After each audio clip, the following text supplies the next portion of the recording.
పటాయాలో నేను ఉంటున్న హోటల్ చూస్తే మీరు షాక్ అవుతారు. అంటే అది రోజుకి ఎంత ఖర్చు అవుతుందో తెలిస్తే నంబర్ మీరు అసలు. ఇదిగో ఇదే నేను ఉంటున్న హోటల్. బయట నుంచి చూడండి ఎంత పెద్దదో. నేనైతే ఈ బ్లాక్ లో ఉంటున్నాను. ఒకసారి బాల్కనీ చూడండి ఎంత పెద్దదో. అటువైపు చూడండి ఇంకా జంబో సైజ్ బాల్కనీ ఉంటుంది. పదండి నా రూమ్ టూర్ చూపిస్తాను. సో వెళ్దామా మన రూమ్ లోపలికి. సో ఎంటర్ అవ్వగానే ఇక్కడ మీరు కిచెన్ చూడొచ్చు. స్టవ్, కెటిల్, చిమ్నీ, ఈ కబోర్డ్ మొత్తం క్రాకరీ సెట్స్. ఫ్రిడ్జ్ చూడండి ఎంత పెద్దగా ఉందో. అలానే ఓవెన్ ఇచ్చారు, నెంబర్ 1 ఓవెన్. ఇటు సైడ్ చూస్తే వాష్రూమ్ ఎంత పెద్దగా ఉంది చూడండి. ఇటు సైడ్ సింక్, కమోడ్. ఇటు సైడ్ మనం స్నానం చేసుకోవడానికి కంఫర్టబుల్ గా హ్యాపీగా ఇద్దరు కూర్చుని డ్రింక్ చేయడానికి, మాట్లాడుకోవడానికి మంచి సోఫా సెట్. ఎంత పెద్ద టీవీ చూడండి. మన ఇంట్లో కూడా ఇంత పెద్ద టీవీ ఉండదు. King size bed. ఏసీ చూడండి ఆన్ అయ్యే ఉంటుంది, ఆఫ్ అవ్వదు అది. అండ్ అన్నిటికన్నా సేఫ్టీ ఇంపార్టెంట్ కదా. సో రావంగానే మీ పర్స్ కానీ పాస్పోర్ట్ కానీ హ్యాపీగా లాకర్లో పెట్టేసుకోండి.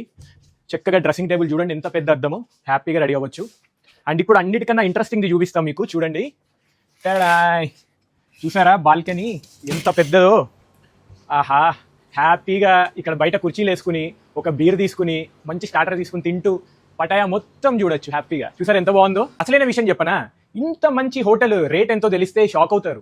కేవలం 2300 రూపీస్, అంటే 750 బాత్ అంతే. ఎంత బాగుంది చూడండి. డైలీ వాళ్ళే వచ్చి క్లీన్ చేస్తారు, నీట్గా ఉంచుతారు. రోజు 2 వాటర్ బాటిల్స్ ఇస్తారు, షాంపూ, మాయిశ్చరైజర్లు అన్నీ మీకు కావాల్సినవన్నీ ఇస్తారు.